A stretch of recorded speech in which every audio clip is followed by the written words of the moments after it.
तर आज आपण काल पाहिलेल्या दोन उदाहरणाच्या नंतर पुढचे उदाहरण बघणार आहेत. उदाहरण 5 वर मांडलेले आहे. दिलेले समीकरण वर्ग समीकरण आहे का ते ओळखणे. y चा वर्ग अधिक 1 छेद y बरोबर 2. आता या समीकरणाला छेद आलेला आहे. यापूर्वी तुम्हाला सांगितल्याप्रमाणे जेव्हा छेद येतो तेव्हा छेद घालवायचा असतो. आपल्याला छेद कसा घालवायचा तर त्या छेदानं समीकरणाच्या दोन्ही बाजूला गुणायचं. इथे छेद आहे y म्हणून आपण काय करणार आहे y ला समीकरणाच्या दोन्ही बाजूला गुणणार आहे.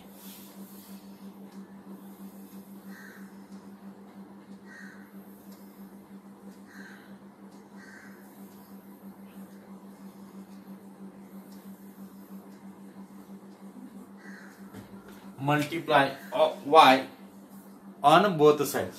y ने समीकरणाच्या दोन्ही बाजूला गुणू आपण. मग कसं होईल y गुणुले y चा वर्ग. y चा नाही म्हणजे घात 1 असतो अधिक y गुणुले 1 छेद y बरोबर 2 गुणुले y. आता घातांकाचा गुणाकार म्हणजे घाताची बेरीज.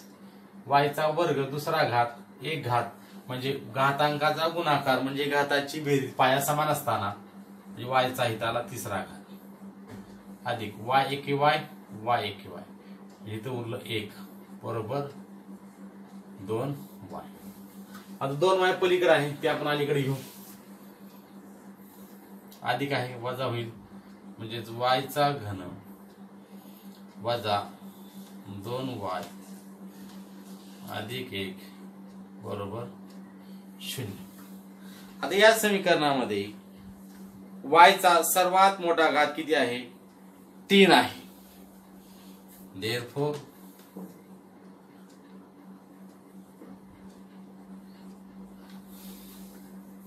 highest index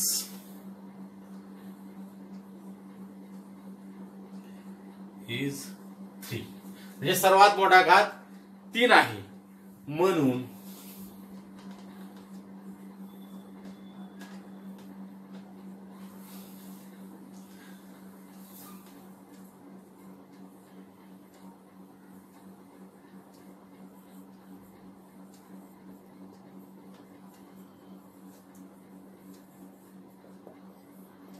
हे वर्ग समीकरण नाही. कारण इथं चलाचा सर्वात मोठा घात किती आलेला आहे 3 आलेला आहे आणि आपल्याला चलाचा सर्वात मोठा घात किती लागतो 2 लागतो. त्यामुळे हे वर्ग समीकरण नाही. अशाच पद्धतीनं तुम्ही 4थं उदाहरण सोडवायचं आहे. 6वं उदाहरण सोपंच आहे ते तुम्ही सोडवायचं आहे. 5वं उदाहरण मी तुम्हाला सोडवून देतो.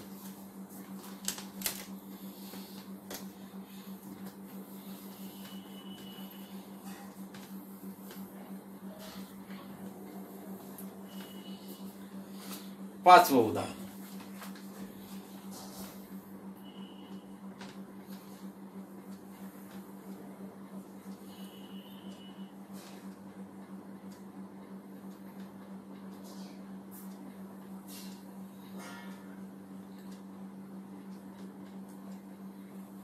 इथे 2 कंस दिलेले आहेत.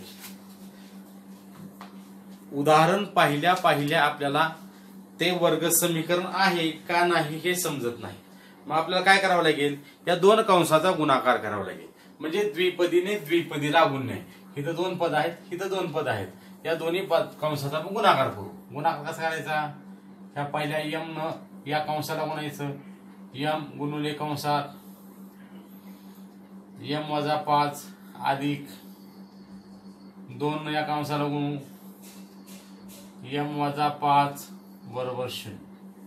आता ह्यांचा गुणाकार यम गुणुले यम यम चा वर्ग वजा यम गुणुले 5 5m अधिक 2 गुणुले यम 2m 2 गुणुले वजा 5 अधिक वजा वजा 5 दुने 10 बरोबर 0.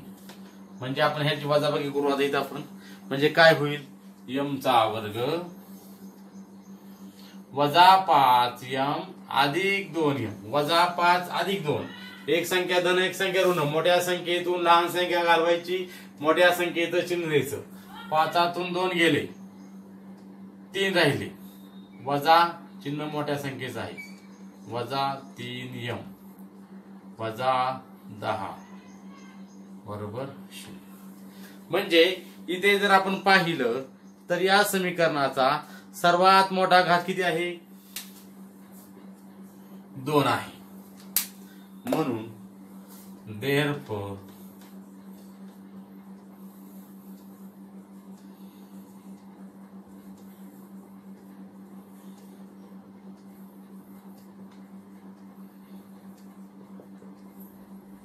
हे वर्ग समीकरण आहे. अशा पद्धतीनं आपण या अभ्यासामधील दुसरा आकडा सोडवलेला आहे. दिलेली समीकरण वर्ग समीकरण आहेत का ते ओळखा. आता आपण तिसरा आकडा पाहणार आहेत. Write the following quadratic equation in the form of ax square plus bx plus c is equal to 0. Write the values of a b c. म्हणजे काय करायचं आहे, दिलेली जी समीकरणं आहेत त्या समीकरणामध्ये समीकरण ax वर्ग अधिक bx अधिक c या स्वरूपात मांडायचे आहेत आणि मांडल्यानंतर a b आणि c च्या किमती लिहायच्या आहेत. तर त्यात कशा लिहायच्या आपण ते पाहू. आता आपण पहिलं उदाहरण बघू. आपण आकडा नंबर 3.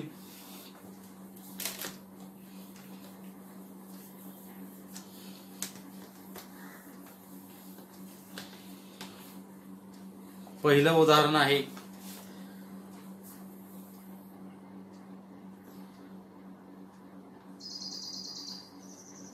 2y बरोबर 10 वजा y².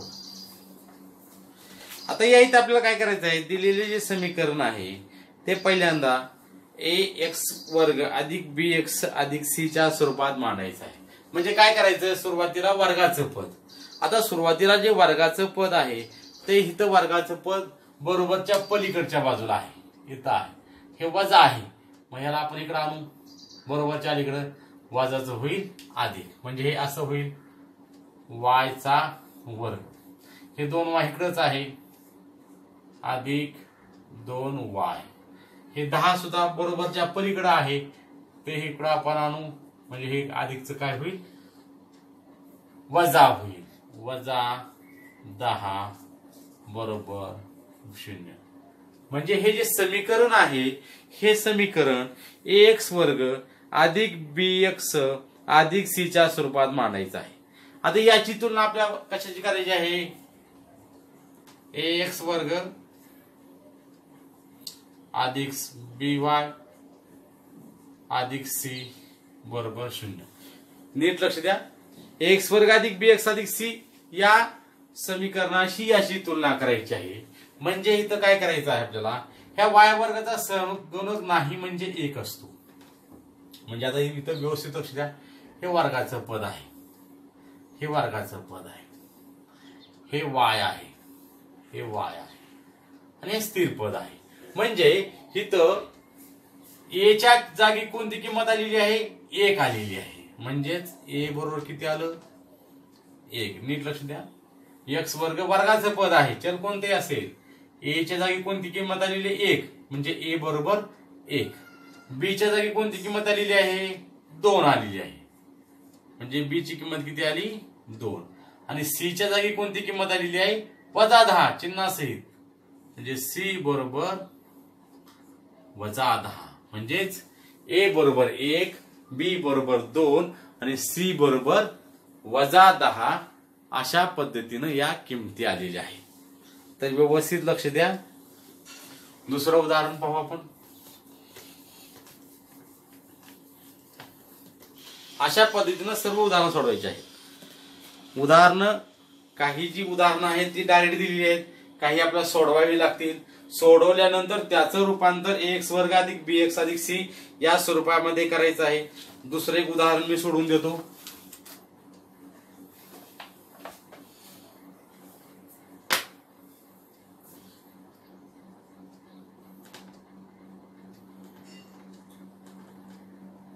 x वजा 1 कंसाचा वर्ग बरोबर 2x अधिक 3. ओके. तर आता आपल्याला हे जे समीकरण आहे ते सोडवावं लागेल. तर ते आपण हे समीकरण सोडवू. समीकरण सोडवल्यानंतर आपल्याला त्याची किमती मिळतील. हे तो वर्ग दिलेला आहे x वजा 1 कंसाचा वर्ग म्हणजे a वजा b कंसाचा वर्ग. म्हणजे कसं पहिल्या पदाचा वर्ग हे पहिलं पद, हे दुसरं पद आणि व्यवस्थित सोडू आपण. पहिल्या पदाचा वर्ग वजा 2 गुणुले पहिले पद x गुणुले दुसरे पद वजा 1 अधिक दुसऱ्या पदाचा वर्ग वजा 1 चा वर्ग. हे झाले याचा विस्तार. हे 2x ला 2x अधिक 3 ला 3. आता इकडे बघा x चा वर्ग हे टोटल आहे वजा वजा अधिक बे के बे 2x वजाचा वर्ग अधिक म्हणजे अधिक 1 बरोबर 2x अधिक 3. हा झाला त्याचा विस्तार. आता हा जो विस्तार आहे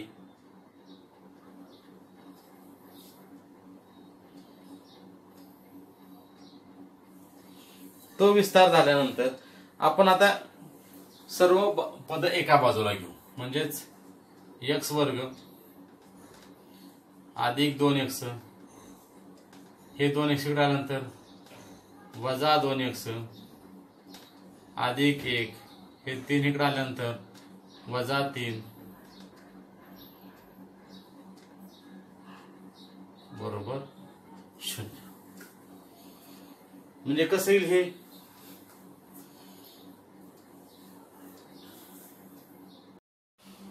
आता पुढचं उदाहरण सोडू आपण.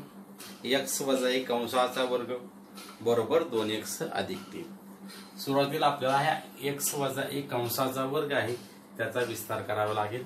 त्याचा विस्तार आपण a वजा b कंसाचा वर्ग याप्रमाणे करू. पहिले पद हे दुसरे पद हे पहिल्या पदाचा वर्ग वजा 2 गुणुले पहिले पद x गुणुले दुसरे पद 1 अधिक दुसऱ्या पदाचा वर्ग 1 चा वर्ग बरोबर 2x अधिक 3. म्हणजे x चा वर्ग x वर्ग वजा 2 एके 2 x ला x अधिक 1 चा वर्ग 1 बरोबर 2x अधिक 3. आता आपल्याला काय करावं सर्व पद एका बाजूला घ्यावी लागतील. म्हणजे बघा x वर्गचं पद जसंच्या तसं x वर्ग. आता हे 2x आहे हे 2x इकडे आलं काय होईल अधिक आहे ची किंमत वजा होईल. हे अधिक आहे इकडे नंतर वजा होईल. म्हणजे असं होईल ते x चा वर्ग हे इकडचं 2x आहे असंच हे 2x आलं वजा 2x हे अधिक 1 आहे आणि हे वजा 3 बरोबर 0. म्हणजे x वर्गला x वर्ग वजा 2 वजा 2 वजा वजा दोघाची करायची बेरीज दोघाचं चिन्ह द्यायचं वजा 2 वजा 2 वजा 4 x 1 वजा 3 एक संख्या धन एक संख्या ऋण. मोठ्या संख्येतून लहान संख्या घालवा. मोठ्या संख्येचं चिन्ह द्या. 1 वजा 3 3 एकातून 3 जात नाही 3तून 1 घालवलं 2 आलं. मोठी संख्या 3 तर चिन्ह द्या वजा 2 बरोबर. म्हणजे हे झालं आपलं ax वर्ग अधिक bx अधिक c बरोबर 0 या स्वरूपामध्ये झालं. तर याची तुलना आपण करू. त्याचा सहगुणक नाही म्हणजे एक मगासारखंच ax चा वर्ग अधिक bx अधिक c बरोबर 0. नीट लक्ष द्या. x वर्गाचं पद हे आहे x चं पद हे आहे आणि स्थिर पद हे आहे. आता आपल्याला काय करायचंय a च्या जागी कोणता अंक आलेला आहे a च्या जागी 1 आलेला आहे म्हणजे a ची किंमत 1 बी च्या जागी कोणती किंमत आलेली आहे, म्हणजे एक्स आहे, एक्स गेलं, बी ची किंमत किती आलेली आहे -4 आणि सी च्या जागी कोणती किंमत आलेली आहे -2. म्हणजे हे एक्स वर्ग, हे एक्स वर्ग, हे एक्स, हे एक्स, बी च्या जागी -4, ए च्या जागी 1 आणि सी च्या जागी -2. अशा पद्धतीनं हे दुसरं उदाहरण मी सोडवलेलं आहे. त्याचप्रमाणे तुम्ही तिसरं, चौथं, पाचवं आणि 6वं ही उदाहरणं सोडवायची आहेत. अगदी सोपी आहेत, काहीही अडचण नाही त्याच्यामध्ये. जर अडचण आली तर मला विचारू शकता तुम्ही. आता त्यामध्ये आपण पुढचा भाग बघू. आपण 4था आकडा, 5वा आकडा, 6वा आकडा. आता ही जी उदाहरणं आहेत, ह्या उदाहरणामध्ये काय दिलेलं आहे, 4थ्या उदाहरणामध्ये दिलेलं आहे determine whether the values given against each of the quadratic equations are the roots of the quadratic equations or not. म्हणजे वर्ग समीकरणासमोर ज्या चलाच्या किमती दिलेल्या आहेत, वर्ग समीकरणासमोर चलाच्या ज्या किमती दिलेल्या आहेत त्या किमती समीकरणाची मुळं आहेत की नाही ते ठरवायचं. मुळं म्हणजे आहेत का नाही कसं ठरवायचं, ती किंमत दिल्यानंतर, ती किंमत त्या समीकरणामध्ये ठेवल्यानंतर जर त्या समीकरणाच्या दोन्ही बाजू सारख्या झाल्या, समान झाल्या, तर समजायचं त्या किमती समीकरणाच्या मुळं आहेत, अन्यथा मुळं नाहीत. तर चौथ्यातलं आपण एक उदाहरण मी सोडून देतो तुम्हाला. 5वं उदाहरण, चौथ्यामध्ये 2 उदाहरणं आहेत, तर तुम्हाला मी दुसरं उदाहरण सोडून देतो. दुसऱ्या उदाहरणामध्ये अपूर्णांकाची किंमत सोप्याच आहेत, काही अडचण नाही. पहिलं उदाहरण तुम्ही सोडवा. त्याचप्रमाणे 5वं उदाहरण सुद्धा आहे. x बरोबर 3 किंमत ठेवायची आहे. आधी आपण चौथ्यातलं दुसरं उदाहरण सोडू.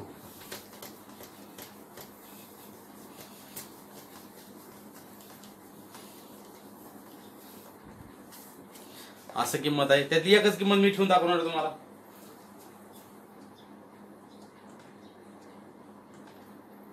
दोन m चा वर्ग वजा 5m बरोबर 0. आता इथं 2 किमती आहेत, दोन्ही ठेवू आपण. पहिली किंमत दिलेली आहे m बरोबर 2. m बरोबर 2 म्हणजे काय करायचं आहे, या जिथे जिथे m आहे तिथे तिथं ती किंमत ठेवायची. म्हणजे बघा 2m चा वर्ग वजा 5m बरोबर 0. 2 m ची किंमत आहे 2, त्याचा वर्ग वजा 5 m ची किंमत आहे 2 बरोबर 0. म्हणजे बघा 2, 2 चा वर्ग 4 वजा, आता गुणाकार करू आपण, 5 दुने 10 बरोबर 0. 4 दुने 8 वजा 10 बरोबर 0. 8तून 10 जातं का, जात नाही. 10तून 8 घालू आपण. 10तून 8 गेलं, 2 राहिलं, मोठी संख्या 10 वजा 2 बरोबर 0. म्हणजे आता इथं जर आपण बघितलं, ही समीकरणाची डावी बाजू ही उजवी बाजू, दोन्ही बाजू सारख्या आहेत का, नाहीत. Therefore -2 is not equal to 0. -2 is म्हणजे दोन्ही किमती सारखी नाहीत, म्हणून किंमत कोणती दिली आपल्याला त्यांनी, m is equal to 2 is not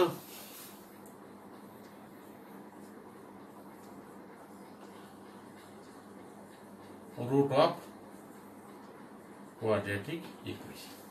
म्हणजे हे 2 हे या समीकरणाचं मूळ नाही. आता दुसरी किंमत दिली आपल्याला 5/2. m ची किंमत कोणती दिलेली आहे, 5/2.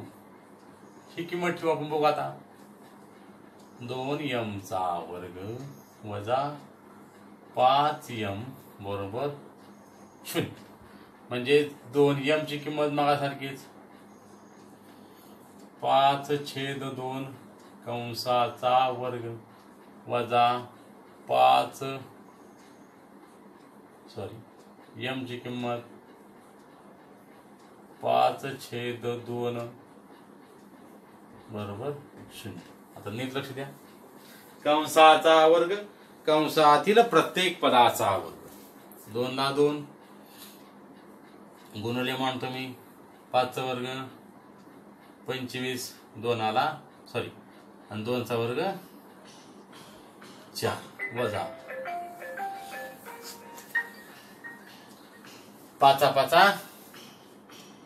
25 अंशाचा गुणाकार छेद आहे असाच 2ला 2 बरोबर 0. म्हणजे बे के बे इथं भाग जातो 2 4 इकडे जात नाही म्हणजेच 25/2 वजा 25/2 बरोबर 0.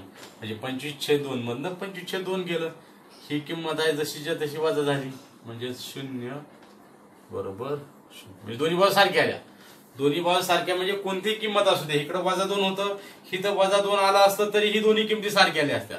पण -2 आणि 0 बरोबर नाही, सारख्या किमती नाहीत म्हणून हे रूट नाही. त्याचप्रमाणे इथं 0 बरोबर 0 आले, दोन्ही किमती सारख्या आलेल्या आहेत म्हणून therefore m = 5/2 is a route of म्हणजे रूट आहे ते मूळ आहे क्वाड्रॅटिक इक्वेशन. तर अशा प्रकारे हे दुसरं उदाहरण आपण सोडवलेलं आहे त्याच्यामधलं.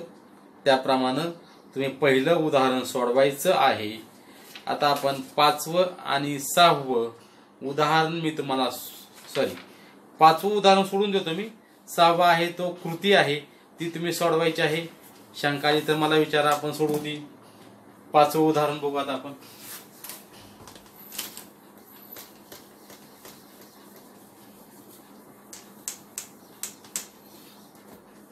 सर्व उदाहरणं सोपी आहेत, काहीही अडचण नाही. व्यवस्थित अभ्यास करा, अडचण ते विचार. x आता उदाहरण असं आहे x = 3 is a 1 root of the equation. म्हणजे हे एक समीकरणाचं मूळ आहे. तर kx² वजा 10x अधिक 3 बरोबर 0 हे समीकरणाचं मूळ आहे. तर आपल्याला काय विचारलेलं आहे, find the value of K. Find the value of K. आता आपल्याला काय करायचंय,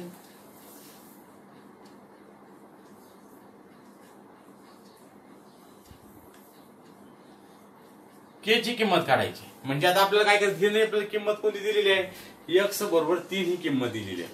आता आपण काय करणार, फक्त x = 3 किंमत समीकरणामध्ये ठेवू. आपण अगदी साधं सोपं आहे. पुट x = 3 समीकरणामध्ये x = 3 किंमत ठेवा. आपोआप आपल्याला उदाहरण सोडवल्यानंतर के ची किंमत मिळणार आहे. kx² वजा 10x अधिक 3 बरोबर 0. आता के माहित नाही आपल्याला, x ची किंमत किती आहे, 3 आहे. त्याचा वर्ग वजा 10 x ची किंमत दिली आपल्याला त्यांनी 3 अधिक 3 बरोबर 0. म्हणजे बघा आपण काय केलं, के x² 3चा वर्ग वजा 10 x ची किंमत 3 अधिक 3 म्हणजे असेल बघा के कंसात 3चा वर्ग आला 9 वजा 10 त्रिका 30 अधिक 3 बरोबर 0. 10 त्रिका 30 3 आला 3 9 गुणिले के 9k. आता बघा वजा 30 अधिक 3 वजा 30 अधिक 3 एक संख्या धन एक संख्या ऋण 30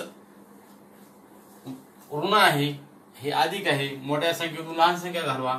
मोठ्या संख्येचं चिन्ह द्या. 30 मधून 3 गेलं 27 राहिलं. ही मोठी संख्या 30 आहे, तिचं चिन्ह वजा आहे. वजा 27 बरोबर 0. म्हणजेच 9k बरोबर हे वजा 27 तिकडे गेलं अधिक होईल 27. 9k बरोबर 27. 9 आणि k च्या मध्ये चिन्ह आहे गुणाकाराचं, म्हणजेच k बरोबर 27 भागिले 9, 9 गुणुले आहे तिकडे भागिले दिलं 9 एके 9, 9 त्रिक 27 म्हणून के ची किंमत आली 3. तर अशा पद्धतीनं आपण हा 2.1 हा अभ्यास आपण आज सोडवलेला आहे.